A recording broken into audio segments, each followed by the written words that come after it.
Mirdita.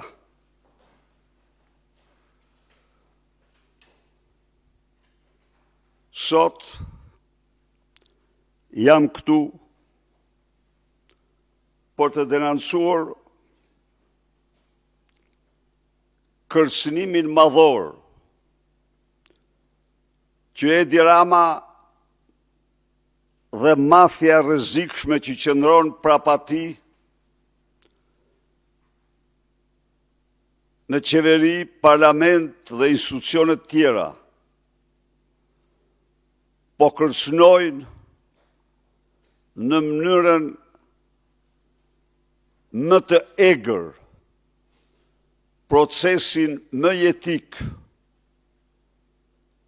të shqiptarëve, procesin e integrimit në Bashkimin Evropian. Lajmet që vinë nga kancelarit europiane, por dhe nga Brukseli,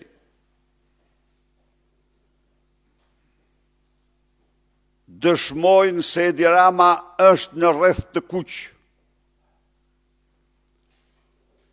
se Edi Rama,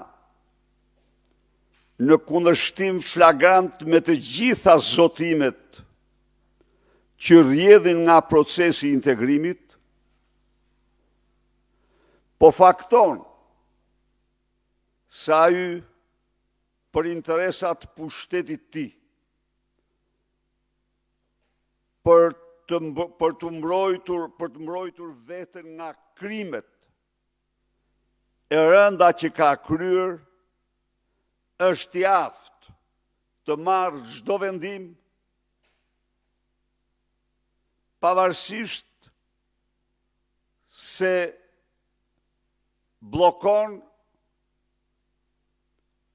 plotësisht procesin e integrimit në Bashkimin Evropian. Burime shumë serioze informojnë për diskutimet e gjëra që po zhvillohen në kancelaritë europiane dhe në Bashkimin Evropian, në të cilat nuk përjashtohet dhe opsioni i zhbërjes së plot të procesit integrimit të Shqipërisë në Bashkimin Evropian për shkak të këtyre qëndrimeve antikushtetuese, antidemokratike, antiligjore që mban Edi Rama në rastin e dosjes së tij në aparencë Balluku dhe Akshit.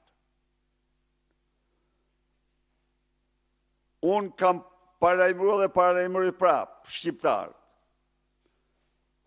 se marrja në dorë e fatit ton është rruga e vetme mbasi Edi Rama absolutisht nuk do të pranoj kur t'i heq imunitetin Lubi Ballukut mbasi e din se sbashku me të në bangon e akuzë është i detyruar të ulet dhe ai vetë. Mbasi e din. Ai e din mirë se jo në një, por në dy përfaqësi kryesore të Europës dhe të botës, Geron Meçe ka dhënë çdo detaj të implikimit direkt të Edi Ramës, Bajanakut dhe Lindës në aferat e Akshit. Edi Rama e din mirë se tashmë gjithçka ka dalë në dritën e diellit, sa ai nuk është gjë tjetër veç një ergysagas.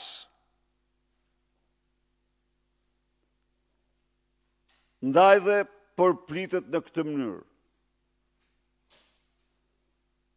Akshi është dosja që ka lënë pa mend kancelarit europiane, por edhe të vendeve tjera të mëdha. Është dosja që të i kalon çdo lloj imagjinate. Për të mos fol pastaj për qindra dhe mijëra video dhe fotografi në të cilat edhe vetë Edi Rama është këmbë kokë i damkosur. Edi Rama polot me fatet e vendit, me fatin e çdo shqiptari, për të mbrojtur krimet e tij. Ndaj dhe 10 shkurti është ditë e çdo qytetari. Është ditë e dignitetit, e guximit, e kurajos, e vendosmërisë për të marrë fatin në dorë. Ju e patë edhe sot, pavarësisht se Peleshi i parlamentit e kishte hequr, por në takimin që bëri në Departament të Shtetit, citoj fjalë për fjalë, lufta kundër organizatave kriminale transnacionale, çka parakupton rrezikun që kartelet shqiptare të drogës, organizatet e drogës, paraqesin për vendet tjera.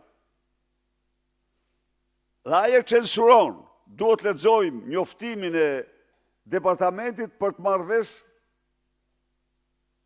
të vërtetën e shqetësimeve të Shteteve të Bashkuara. Këta janë bashkëpunëtorë në krim. Niko Peleshi që bën këtë censurë është bashkëpunëtor në krimet e Edi Ramës. Ndaj dhe njëherë, rruga e vetme është kryengritja paqësore. Nuk kanë asnjë interes tjetër përveç pasurimit dhe vjedhjeve, me vjedhje për pasurim të tyre. Faleminderit. Kam dhe një mesazh për të gjitha familjet shqiptare në zonat që përmbyten. Unë e kuptoj se janë krejtësisht të braktisura nga një qeveri mafioze, nga një organizat kriminale, por të marrin çdo mas vetë, të bëjnë çdo përgatitje, në mënyrë që të zvoglojnë në maksimum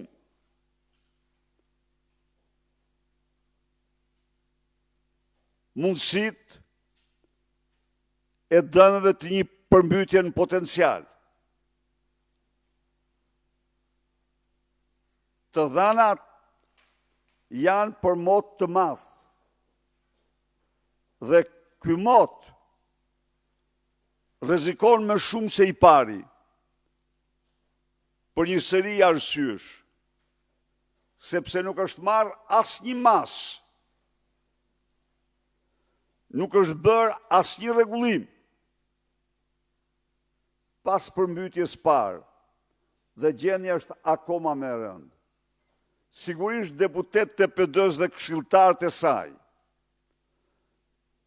do të gjenden në terren, por për solidaritet, por vetë kuptohet, ekzekutivi nuk ka ndërmarrë dhe nuk ndërmerr asnjë mas. Faleminderit.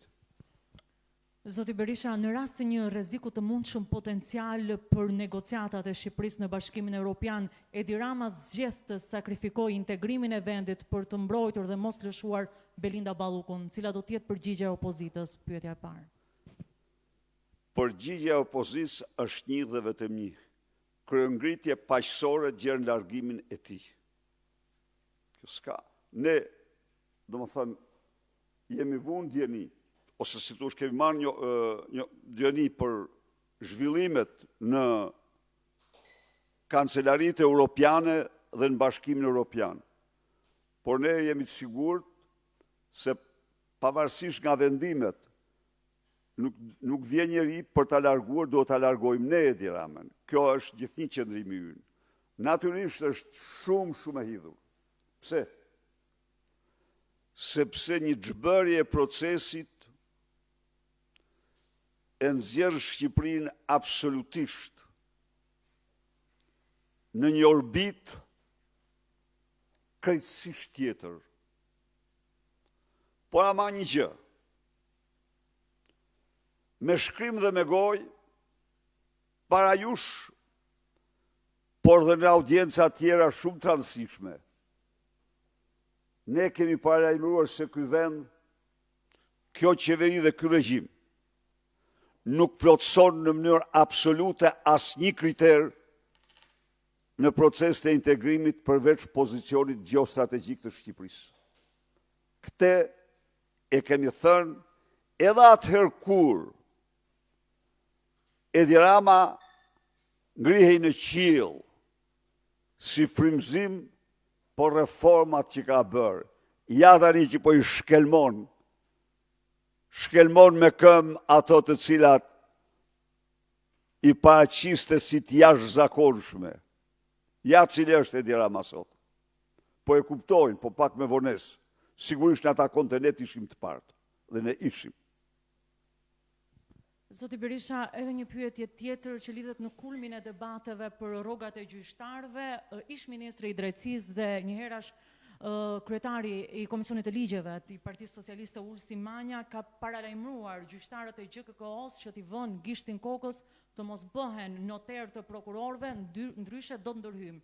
Pra ka paralajmëruar ndryshime në sistemin e drejtësisë.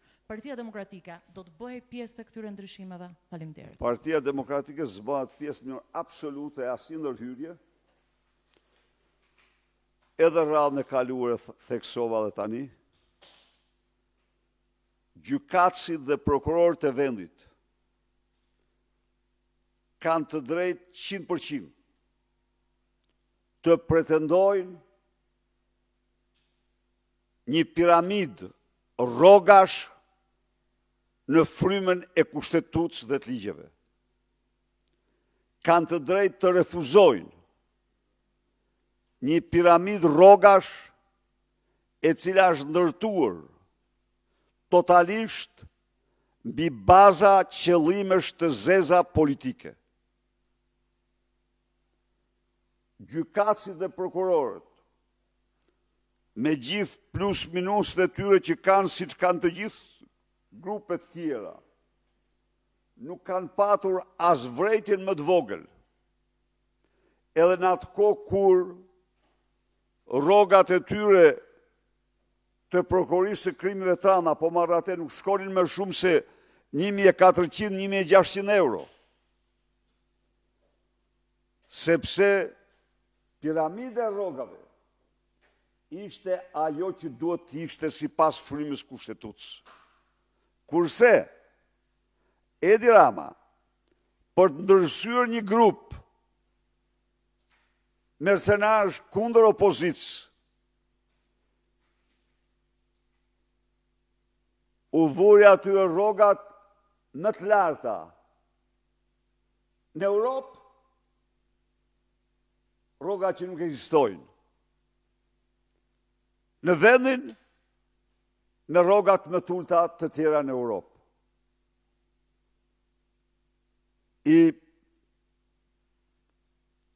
I bëri ata mercenarë të superpaguar për të gjuajtur opozitën.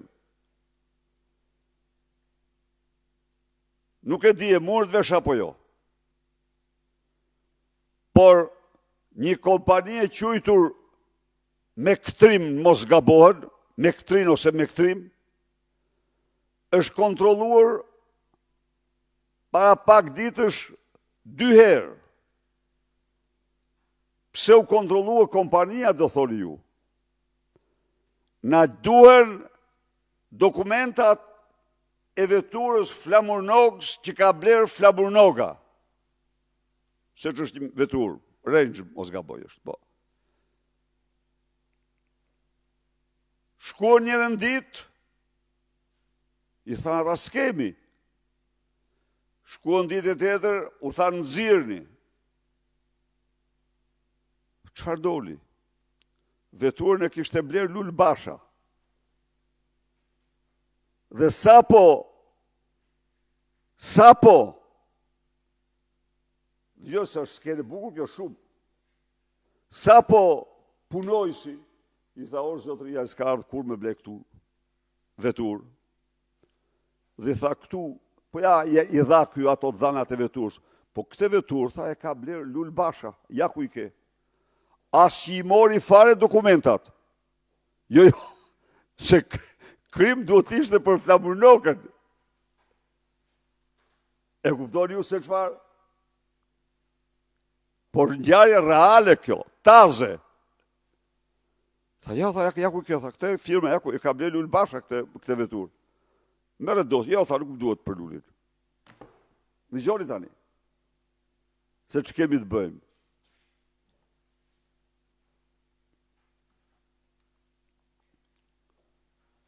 Mirë pafshim.